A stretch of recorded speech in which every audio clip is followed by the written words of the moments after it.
And I want to say thank you. Thank you to my listening audience that's all over America. We know that America is a great nation. Some of us are not so in love with America right now. But the only way we're going to make it better is if we do it ourselves. And that's why Vivacious Speaks is here. It starts with one individual. We each have to start with ourselves and grow into our families and community. And a lot of times, often, we're here, we're alive. There's many of us so much going in our lives. Even if it's not broken, it's unclear of even why life, why here, why now. How did we end up in a situation in America, such a great nation that we're in right now? And I believe that America is still great. There's some areas that we have to work on to build our country, to build our nation, and to build a future for our children. And they are our children, so we even have to build them as we build a nation. And we have a guy in with us today, a very wonderful man of God in here with us today. And we're going to talk about purpose. And I don't want you to become afraid or step back when I say man of God, because he believes that the church is the world. And we're going to talk to everybody.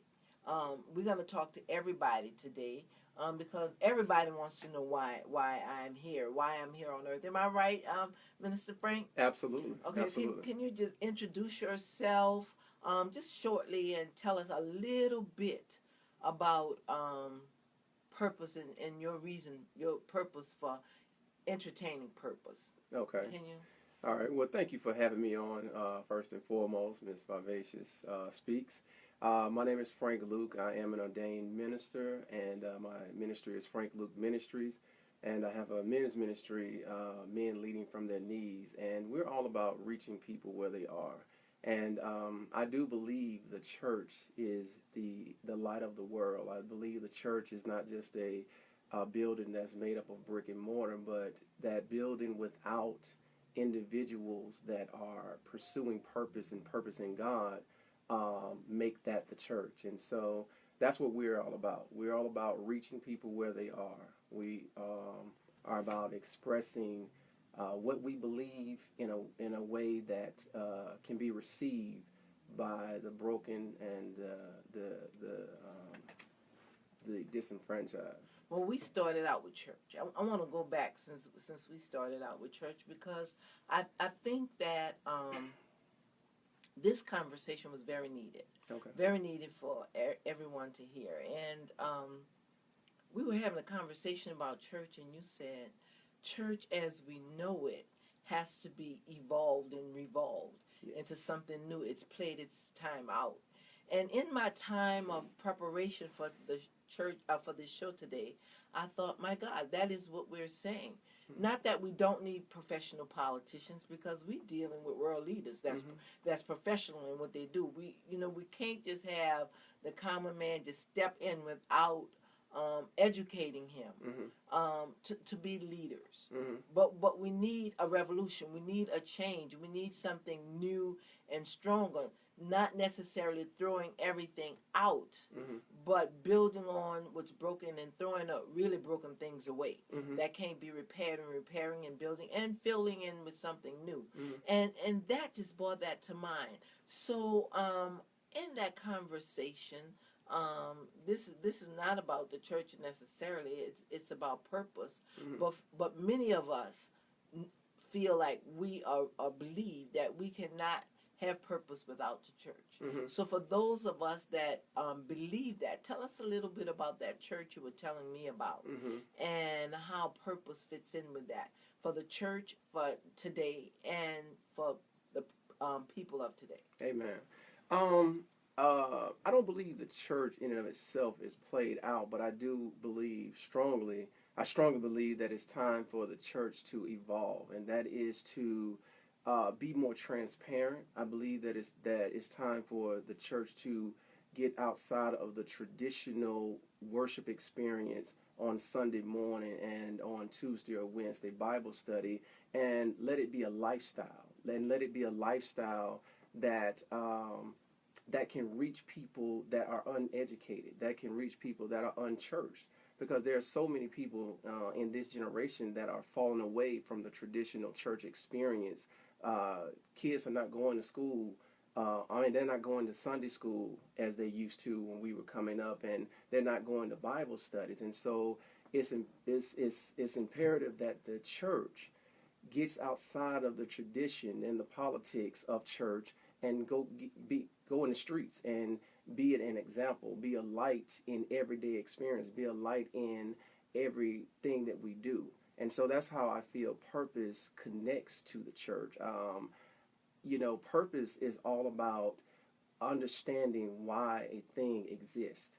And when you understand that you exist to glorify God, and when you understand that you exist to be an example to the world of what morality looks like and what kindness looks like, what love looks like, it is then that you look for opportunities to express that wherever you are. If it's at work, if it's at school, if it's in the grocery store.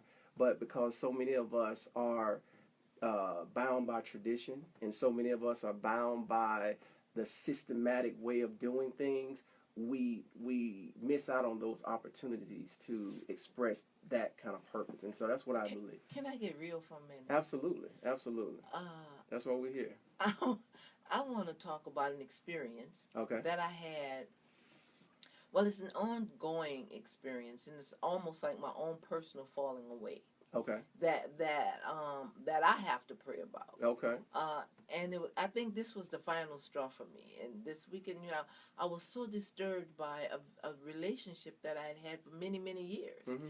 And I called my daughter up, and I said, because she's grown now, and of course we still have that mother-daughter line. But I said, Chris, tell me, what is it about me that made me just be finished? Like it just wiped away. My heart separated. Mm-hmm. My heart separated at this moment.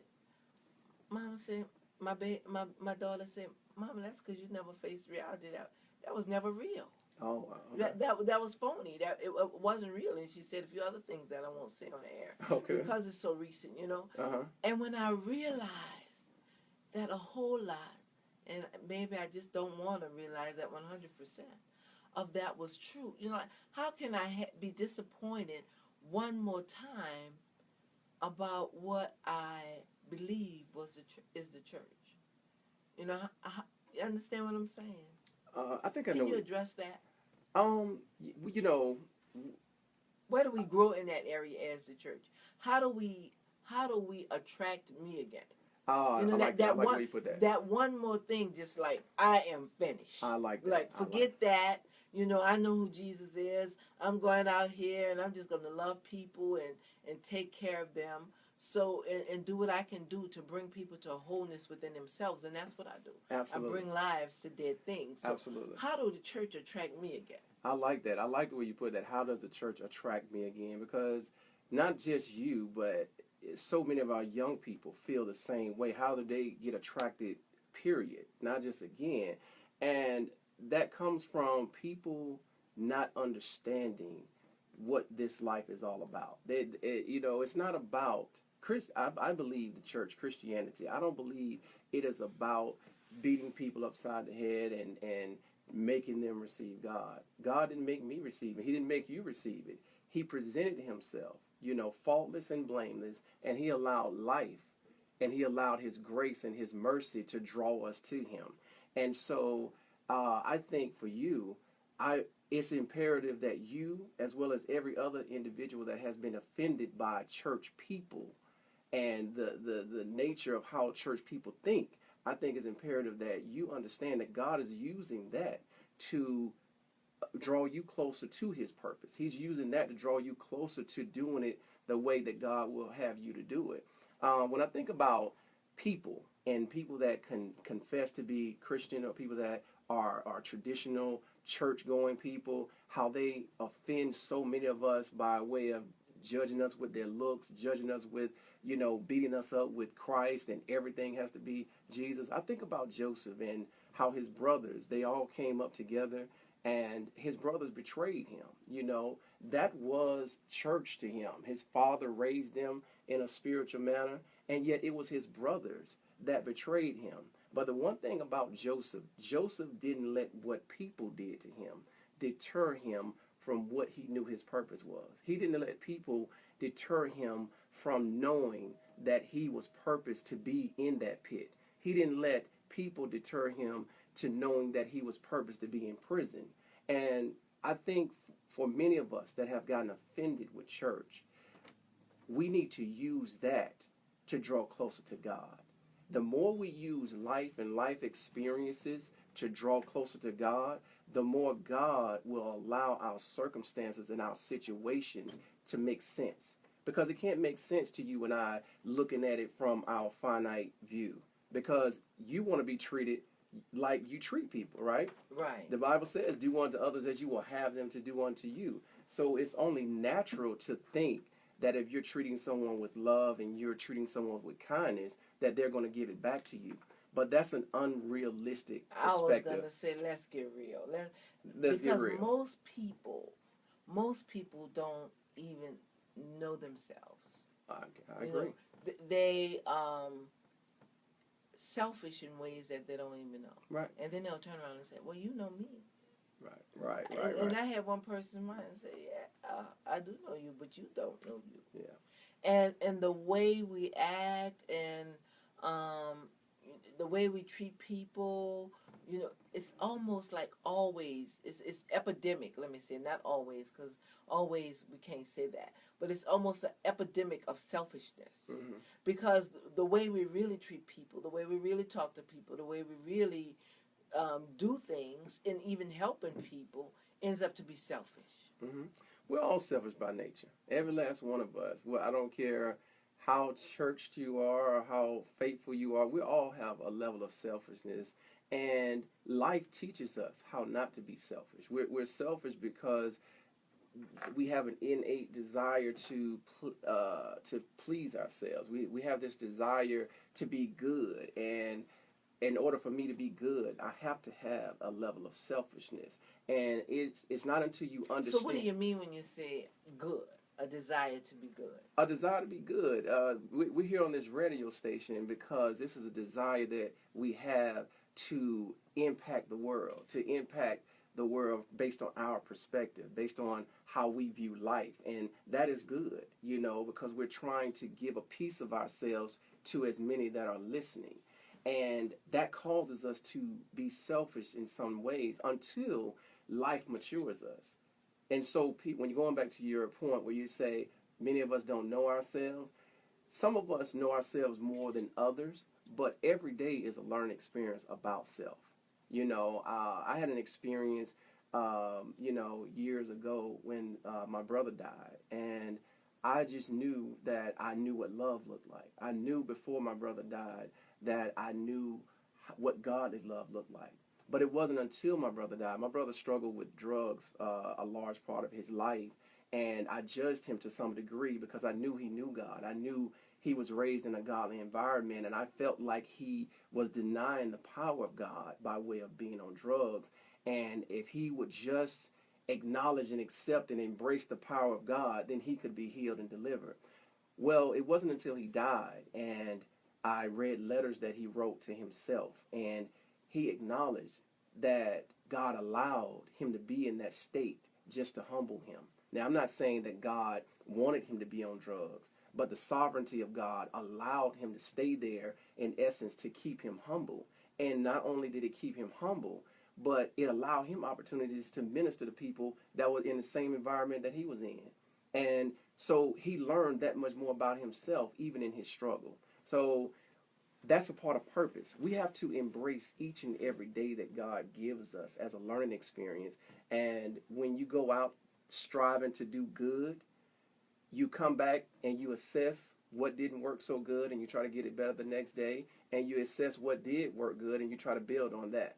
So that's what I believe is a part of purpose. I believe that, and I often say, you might find more people closer to God in the crack house than you will in the church. Absolutely. That's why Jesus loved to dwell with the Gentiles. He loved to, You know, when you think about the Samaritan woman, you know, he gave her an opportunity to walk in purpose, you know, but when the Jews wouldn't. And he honored Rahab.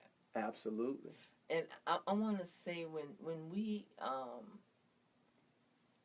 begin to, because I want to move more into purpose and finding ourselves. Okay. When I began, I like to use me for an example, and so we can take the audience into themselves, because that's the purpose of us.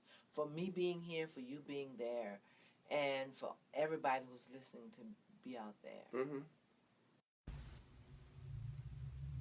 We can see where we're not so nice. Oh, absolutely. It was not pleasant at all. It was a very painful experience, because I knew that I was the most wonderful, best person on earth, till I saw myself one day in the mirror with an expression that I know the person I was speaking to saw in their conversation with me. When we think that we are at a place in life that we have, and I'm just going to say this word because it's familiar, arrived. Absolutely. And then we find ourselves lonely in the middle of a place that we don't even know who we are. And it seems like the world is against us. Well, they just don't like me. Well, she just don't like me. Well, I don't fit in. And it's because you've come to this place. You understand that place? Have you ever been in that place? Absolutely. Where the only person you have to look at is yourself. And if you don't start seeing your ugly, you might end up being there. Well, let's talk about that place. Absolutely. That's one of the most important that's one of the most important places to be, but yet one of the hardest places to be. You know, Michael Jackson wrote a profound song. He said, I'm looking at the man in the mirror and I'm asking him to change his ways. You know, and that's what we have to do. We have to look in the mirror. You know, I talk about in my book, Life is Not All Good, It's All God. I talk about the AAA system that we all need to apply when we get in a place in life where we're questioning why me, or how could this be? And that is the AAA system that I talk about is acknowledgement, acceptance, and taking action. Number one, you have to be willing to acknowledge what you did to contribute to where you are in life. You know, and a lot of us don't want to do that, because when you start to acknowledge what you may have done to contribute to your demise or your lack thereof, it's going to lead you to acceptance. And acceptance is when you're really looking in the mirror and you're saying, I did this. When you really, and nobody wants to do that. Nobody wants to look in the mirror and say, you know, I caused my marriage to fail. No one wants to look in the mirror and say, I caused my finances to be where they are, or I caused my health to be where it is, because the blame game is the easiest game to play. And if we're going to tap into our purpose, we definitely have to acknowledge, number one, what we could have done, you know, because there's always something. If you're looking at that man in the mirror, there's always something you can see that you may have done that contributes to where you are in life. And then when you acknowledge that, you have to go beyond your feelings. You have to go beyond your emotions and your perspective and accept responsibility. And when you accept that responsibility, why you want to go ahead? And we have to know, because that's the hardest thing to do. When you accept that responsibility, it is that is the thing that is a must for you to take action.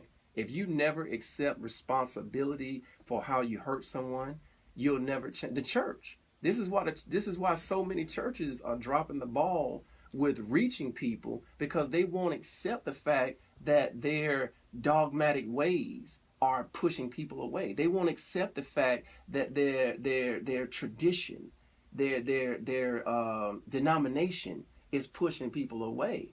And when they accept that, they'll take actions to make improvision. Because I do believe the church is necessary for us to walk in purpose and for us to understand purpose. But it's also necessary for the church to evolve and develop new practices that will reach people that are unchurched, that will reach people that have fallen away from church. And so that's you're absolutely right. We have to look in the mirror. We have to look in the mirror first. Talk about this. We have 5 minutes. We got 5 minutes. The other side of this. Okay. Okay. We might have to go a little bit. We'll just break. Okay. Okay. I want to talk about the other side of this when life happens. Okay. Life happens, and I like to use myself. Because I feel like if I'm vulnerable, it'll help people to look at themselves. Absolutely, I totally agree. Okay, so I can't being real, keep it real. That's right. When my mother died when I was young, raised by my dad, life went through some things. Okay. And I got lost. Okay. You know, and the testimony in that is a whole nother show. Okay. And so I got lost. So when I wanted to come back to realize that, hey, wait, I can feel me. I'm real. I really exist. Mm-hmm. You know, but life, so much of life had happened to me. Mm-hmm. It was hard for me to come to the point where I was a person mm-hmm. with a reason. Mm-hmm. There was reason that this person existed. Mm-hmm. So for somebody that's out there that life just got caught up. I got caught up in disease, you know. I was working in a prison, and the little boy said, "I want to keep coming to jail. I don't want to go home because my mom is a schizophrenic and we don't get food." Wow. And I mentioned that last week. So that he's going to be caught up. He's going to have a jail sentence. He doesn't have anyone to encourage him or to tell him why he's important. You know, before he met me, nobody had ever said, "Man, you're beautiful. Mm-hmm. You know, I love you. You have such potential."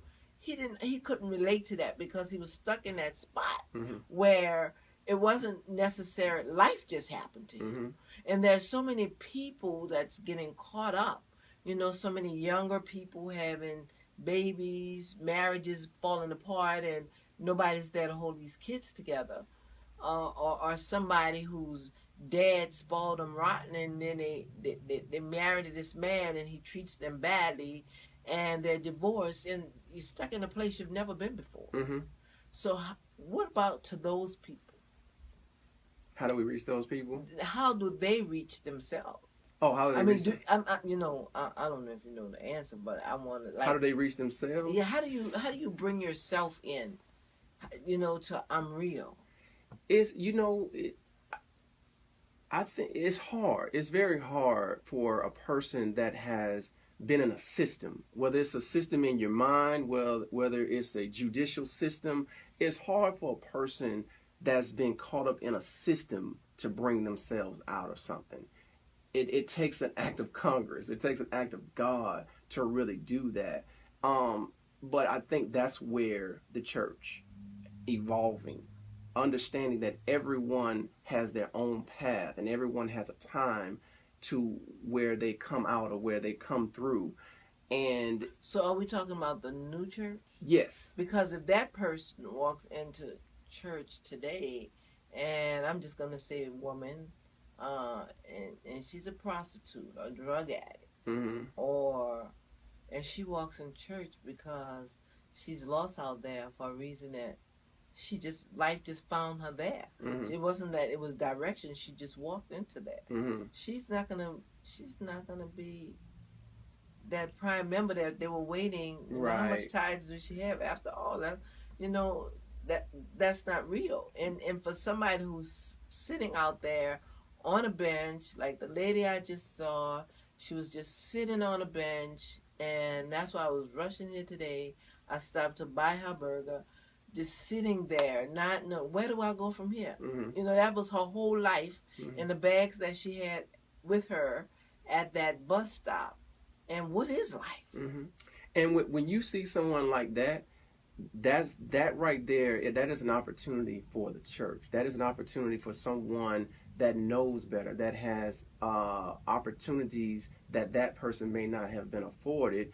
That is an opportunity for you to do what's necessary to reach that person, not judge that person, not condemn that person any more than life has already condemned them, But that's an opportunity that we have to start taking more of to help that person break that cycle, because generational curses are real as well. And so many people are caught up in a system of demise, emotional demise, because of that generational curse, because their mother or fathers weren't there to do what was necessary to make them feel special, to help them know that they are shaping in the image of God and in His likeness. And when a person doesn't understand, well, let's stop right here. We have and we're gonna stop for a break. Okay. Right here. Okay. Well, we have just lost half of our audience because they don't know what a generational curse is. Oh, wow. Okay. To tell somebody, to walk up to somebody who don't know anything and say you're cursed or you have a curse, that's going to turn them off. No, we won't do that. We won't do that. Right. So we want to understand that when we come back. Absolutely.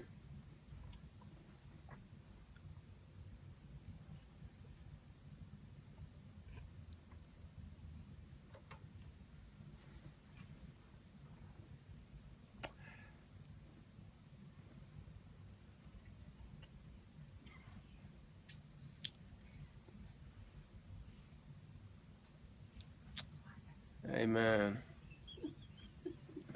Amen. Thank you to everyone that is tuned in on Facebook Live. Tanya Wilson, I appreciate you. Kasha Towns, thank you for your prayers. Thank you for supporting Frank Luke Ministries. Keep praying for me and asking the Lord to guide me. And I want to thank Vivacious Speaks for having us on.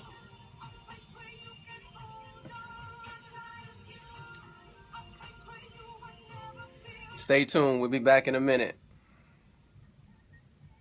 I have to pay bills. Who else?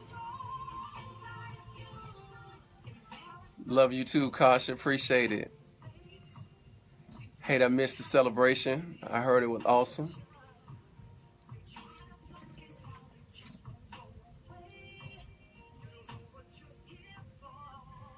Rena, good to see you. Lisa, keep me in your prayers. Thank you. Big brother Will, what's up, man? I see you, Butch. Tell Gabe I said, what's up? Tell him he next. I know he the young preacher on his way. I appreciate you guys tuning in. I don't know if you can share it, but I appreciate the likes. Keep it coming. Thank you, thank you, thank you.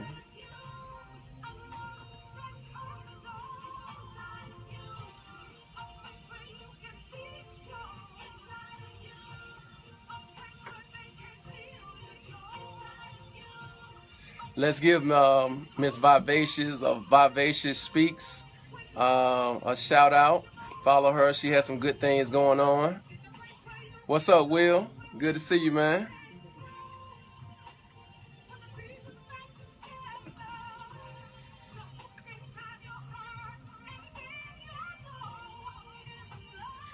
Y'all can't hear it, but we jamming over here. She got us worshiping. Huh. They can't hear the music, no. No, they just hear me talking. You doing good. How you doing? Fine. All right. That's Frank Luke. That's sax. Pleasure. Yeah, we did a bump too. No, we good. I thought that's what you were going to do. So when we come back, we're going to be talking about generational curses. We're going to be talking about fatherhood and so much more. All right, cool. Love you too, cuz. How you doing?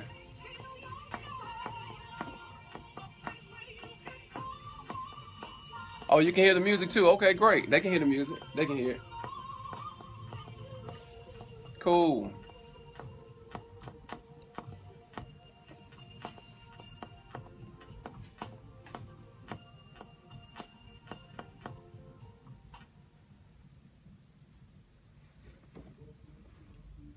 Vivacious Speaks. This is the new American Revolution. The sound of America for progress has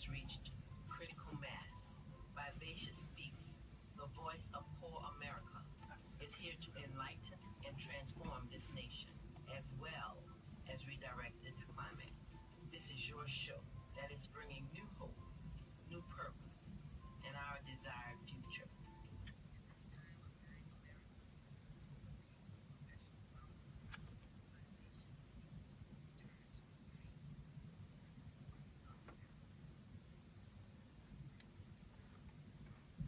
Hello, and you're back with Vivacious Speaks, and we're gonna have Mr.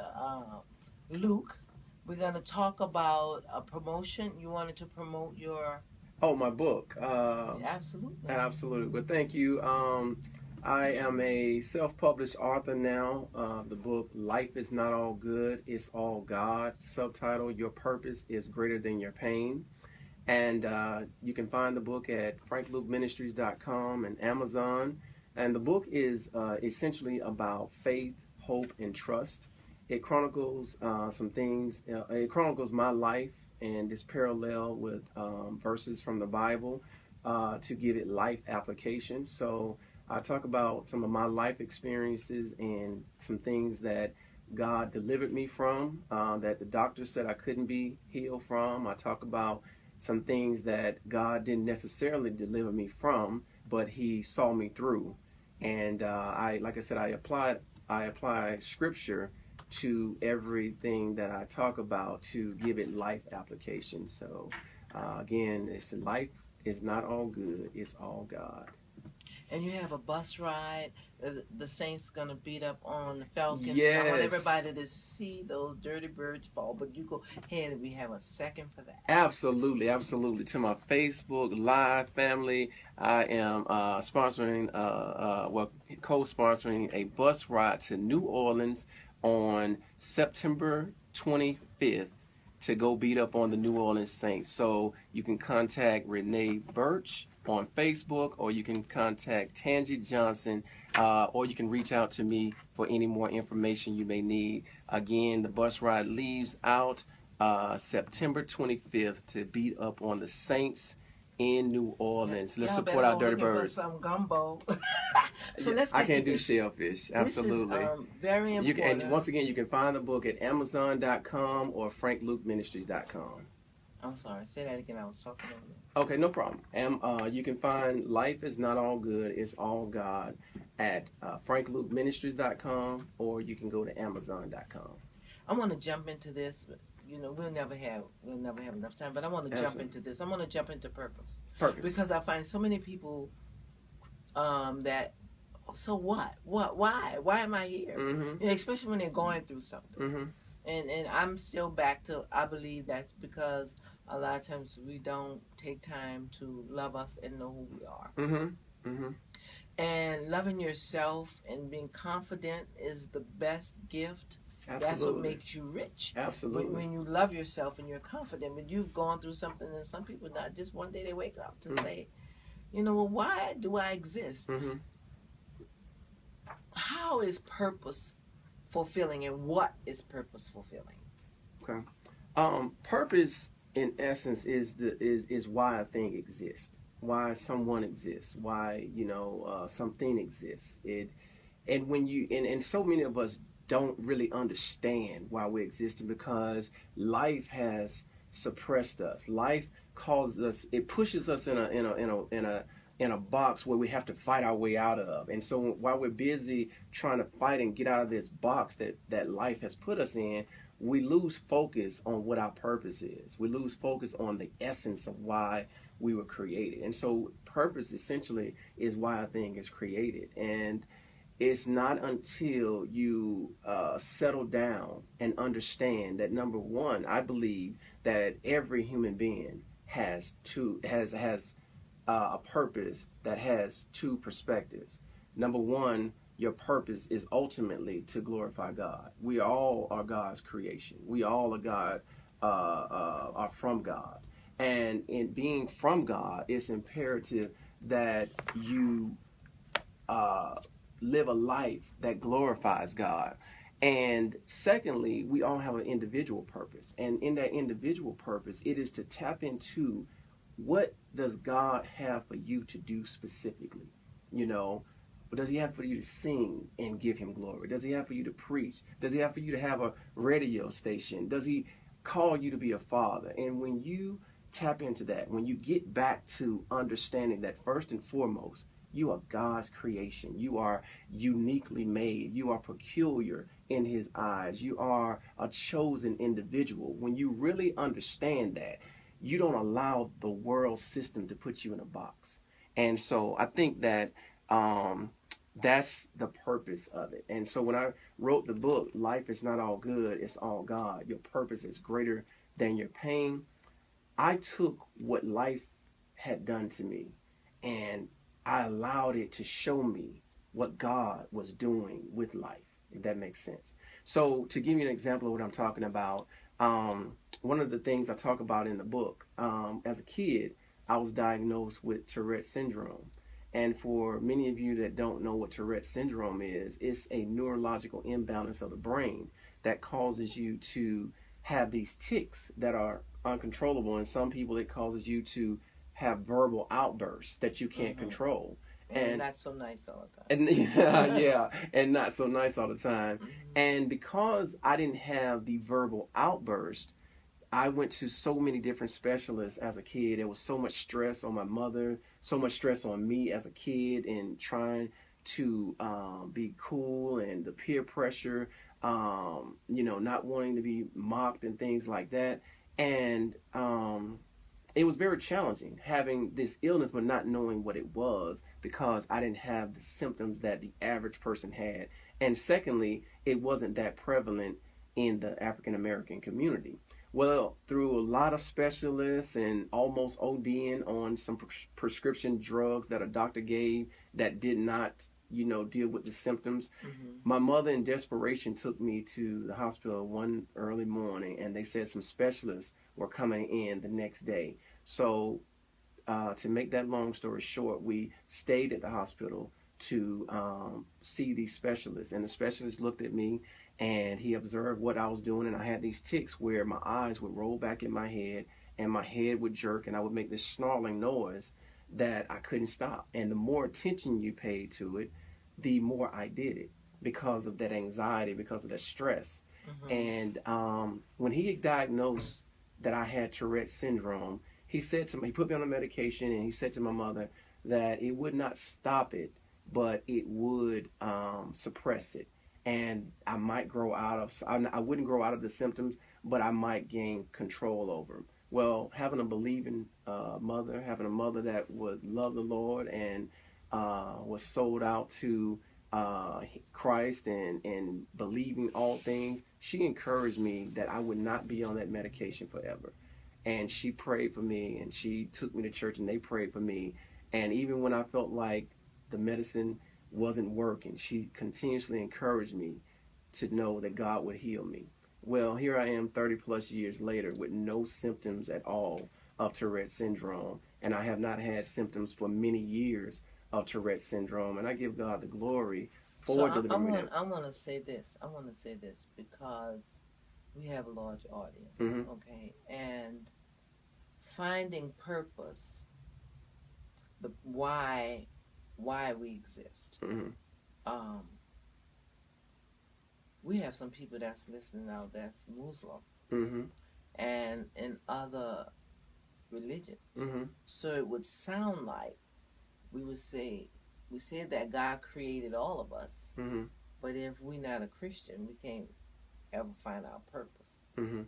So to my audience that's not Christians, and this is very difficult, how do we address purpose for them? Because if God created all things, he created a Muslim with purpose too, so they're not omitted from purpose.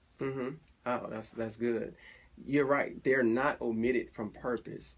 As a matter of fact, they are a part of God's purpose. We are one of 9 billion plus people in the world. And my approach to life is that of a Christian. My approach to life is, what does God say? However, I don't understand or fully know the purpose that God has for another individual. And so I would just try to be the light that I know to be. And I would encourage that person to know, just in general, regardless if you're a Muslim or you're Buddhist or Hindu, you were created by God, and you were created and you were designed to edify God. You were designed to exercise the gift that God has given you. And so let me say this. What I do when people come to me and they're just lost, I don't always get into religion, mm-hmm, because I'm gonna either lose you, mm-hmm, I'll lose you out there, and the last thing I want to do is lose you, because it's important to me that to save America, everybody have to know their piece of the puzzle. mm-hmm, So purpose is very important to me. mm-hmm. So I always say, what did you always want to do? Think of way back when you were a child. We get distracted. I wanted to be a superstar. Mm-hmm. My mom used to let me dance on the table, Mm-hmm.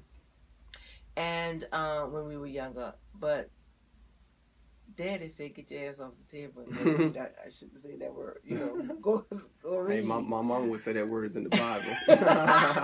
So I wouldn't use it though. So I had to I went to nursing school because Daddy said I'd always be able to take care of myself. Mm-hmm. So I went to nursing school. I think that our purpose is innate, but through life we have to find a way to stimulate that. Mm-hmm. So how do a person stimulate their purpose? A person stimulates their purpose by doing what you feel passionate about doing. I have been able to cut hair since I was 14 or 15. It just came natural to me. And when I was a kid, drawing came natural to both my brother and I.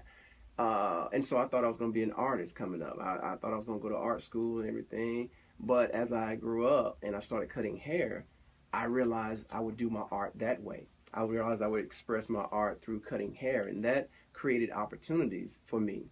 And I knew that I would be a minister, even as a kid. At 5 years old, I knew that God was calling me to speak to the nation, speak to the world. However, I didn't go after that. I didn't pursue it. And life has a way of ushering you into your purpose, that individual purpose, in its time. And so as a believer, I believe it's our job to just be an example, not and to be available to anyone that feels that they are walking in what they believe God has called them to do, because we don't understand the plan that God has for them. The Word of God says, I know the plan that I have for you, to give you an expected end, that which is good and not of evil. I, Frank Luke, don't know the plan that God has for Vivacious, but God says he knows the plan.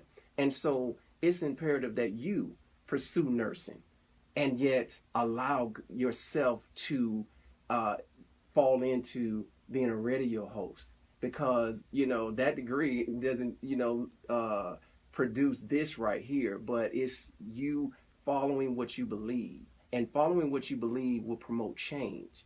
See, a lot of us, we are pursuing something and it's not promoting change. So I wouldn't be one to say that a Muslim is not on the path that God will allow him or her to be on at this time. But as a believer, I would just be the example that I believe God is calling me to be, and allow God's timing to reach that person in his time. And that's just how I believe. It's important, because our purpose, I believe, our purpose for each and every one of us brings a wholeness. Absolutely. So and actually, I really want to be a superstar, and this is not being a superstar to me. But I needed more to save America. I needed more to save America because I wanted a place for my grandson to live and to exist, for him to live out his purpose. Mm-hmm. He's such an intelligent young baby. He's only 3 years old, but You know, he's so I wanted it because I felt like if we didn't change, there would be no America for him. Absolutely. So I risked it all, and then I ended up. I wasn't trying to end up on television and radio, Uh-huh. but I did. All right, so I want to talk a little bit about because we're running out of moments and we're running out of time. Okay. So we're gonna have like Yes. two. I don't even want to start that. Maybe you can come back again. Absolutely. You Because gotta I have it want back. to talk. You I gotta have want it to back. talk I got so about much more to say. purpose and fatherhood. Oh, You see, know, that's deep. we talked about that, and we needed to say that, and I want to talk about father-daughter relationship. Absolutely. I told you those statements that you made, we could get a show out of all of them. But while we're ending and while we're closing, let's talk about, because purpose must be very important to you because you wrote a book all about purpose. Absolutely. Okay, so what about your purpose provoked that book, and let's talk a little bit about that. What about my purpose that Your purpose that provoked the book. The purpose that provoked the book is I got tired of missing God. I've done a lot. I've been a celebrity barber. That was good. I pursued the occupation with the fire department. I pursued being an actor, and so it's just like, okay, I'm tired. I'm tired of trying to figure stuff out, and all the while, I knew God wanted me to write this book. All the while I was pursuing all these other things, I knew God wanted me to write this book. I just never allocated the time to really focus because that didn't really capture me like I thought I wanted it to. And so, just life experiences just ushered me to say, you know what? It's best that I operate in my purpose. It's best that I operate in what I know that I'm called to do. I left barbering for a long time. Well, I'm glad you came back. Oh, I'm glad I came back too because I was miserable out there. I was miserable. So I just believe people have to understand that we're on a journey. And so what do you want this book?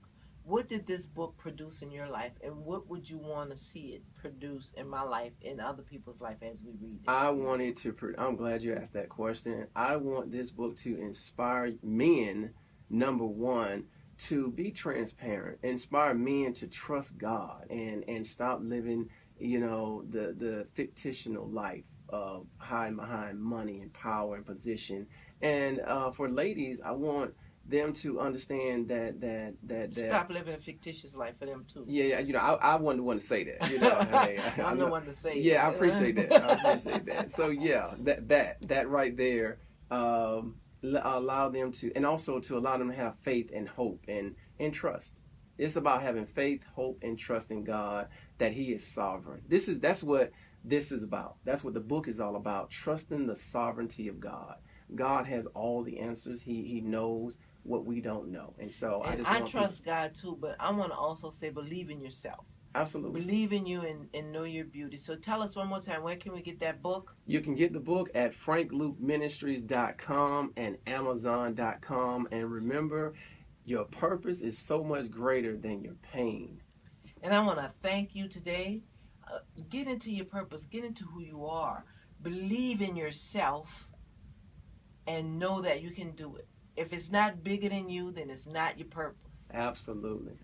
Thank you, and thank you for tuning in to Vivacious Speaks, and we'll be back on air next Monday at 3 p.m. Thank you. Thank you.